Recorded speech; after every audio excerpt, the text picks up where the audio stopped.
एक नगर में एक लकड़हारा और एक पशुपालक रहता था। दोनों बहुत अच्छे मित्र थे, एक दूसरे पर जान देते थे। एक बार नगर में उत्सव हुआ, तब राजा की कन्या भी उस उत्सव को देखने आई। कन्या बहुत सुंदर थी, सभी की आंखें राजकुमारी पर ही आ टिकी थी। जब पशुपालक ने राजकुमारी के दर्शन किए, वो उनके प्रेम में दीवाना हो गया। उसे दिन रात हर जगह बस राजकुमारी की छवि ही दिखाई पड़ रही थी। उसका किसी भी काम में मन नहीं लग रहा था। उसकी इस हालत को देख उसके मित्र लकड़हारे को चिंता होने लगी।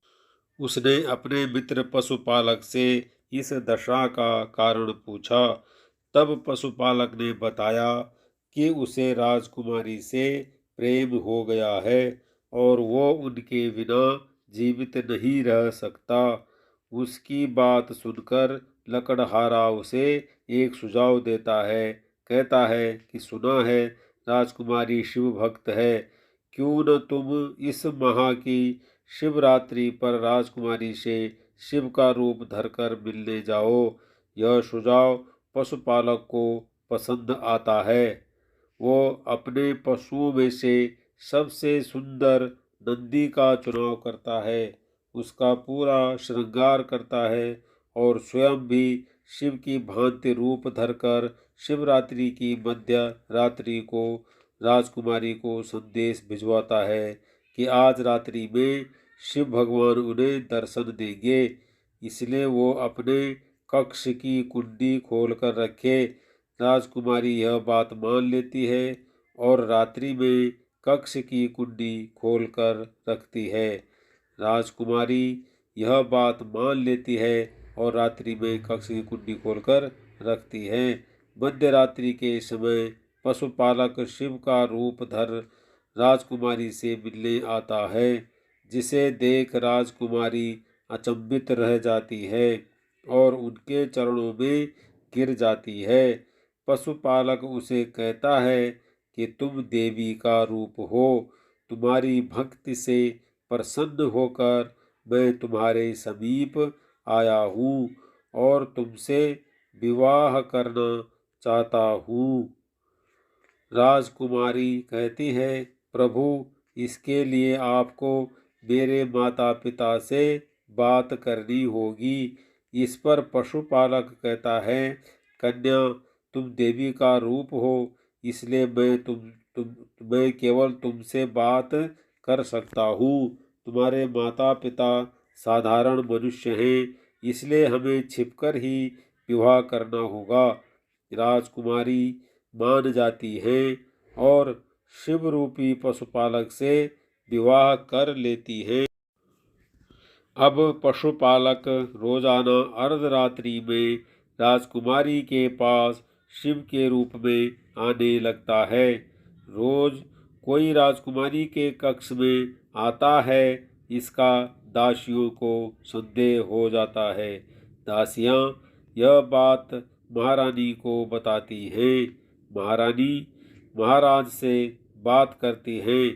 दोनों राजकुमारी के पास आते हैं और सच पूछते हैं। इस पर राजकुमारी पूरा सच अपने माता पिता को बताती है। माता पिता बहुत प्रसन्न होते हैं कि उनकी कन्या को स्वयं भगवान शिव ने पसंद किया। वो राजकुमारी से अपने जमाता से मिलवाने का कहते हैं। तब राजकुमारी कहती है कि वे साधारण मनुष्य से नहीं मिलते, आप चाहे तो रात्रि में छिपकर उनके दर्शन कर सकते हैं। माता पिता यही करते हैं। रात्रि में पशुपालक को शिव समझकर बहुत खुश होते हैं। इसी खुशी के कारण राजा अपने साम्राज्य को बढ़ाने के लिए आसपास के राज्यों में आक्रमण करने लगते हैं। उन्हें लगता है कि जिस राज्य का जमाता भगवान शिव है, वो राज्य कैसे परास्त हो सकता है।